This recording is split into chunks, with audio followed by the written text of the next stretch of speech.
ఇప్పుడు pan India wide గా ఒకటే డిస్కషన్. అల్లు అర్జున్ చిత్రంలో దీపికా పదుకొనే హీరోయిన్. స్పిరిట్ నుంచి బయటకు వచ్చిన దీపిక అదే స్పీడ్ తో అల్లు అర్జున్ మూవీకి డేట్స్ లాక్ చేయడం ఇప్పుడు సెన్సేషన్ సృష్టిస్తోంది.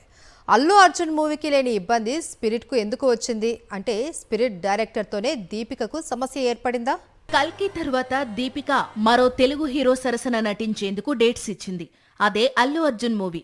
తమిళ దర్శకుడు అట్లీ తెరకెక్కిస్తోన్న సినిమా ఇది. తమిళ నిర్మాణ సంస్థ సన్ పిక్చర్స్ నిర్మిస్తోంది. ఈ మూవీలోకి దీపిక అడుగుపెట్టింది. అది కూడా స్పిరిట్ నుంచి బయటకు వచ్చిన కొద్ది రోజుల్లోనే. ఒక దశలో స్పిరిట్ లో హీరోయిన్ గా దీపిక డేట్స్ కోసమే నెలల తరబడి వెయిట్ చేశాడు సందీప్ వంగ. అలాంటి దర్శకుడు సడన్ గా యూటర్న్ తీసుకున్నాడు.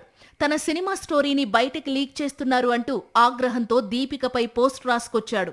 పైగా స్పిరిట్ లో నటించేందుకు దీపిక పెట్టిన కండిషన్ లిస్ట్ ఒకటి బయటకు వచ్చింది.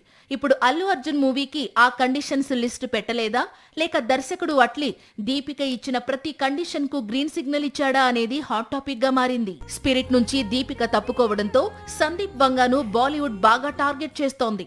ఇదే సమయంలో దీపిక కూడా తెలుగు చిత్రాల వైపు చూసే అవకాశాలు లేవంటూ బీటౌన్ వర్గాలు చెప్పుకొచ్చాయి. కల్కి సీక్వెల్ నుంచి దీపిక తప్పుకున్నట్లు వార్తలు వినిపించాయి. అయితే ఇందులో ఎలాంటి నిజం లేదన్నాడు కల్కి దర్శకుడు నాగశ్విన్. ఇదే సమయంలో దీపిక అల్లు అర్జున్తో నటించేందుకు ముందుకొచ్చింది. అల్లు అర్జున్, దీపిక, అట్లీ కాంబినేషన్ ఇప్పుడు సెన్సేషన్ కు మారుపేరుగా మారింది.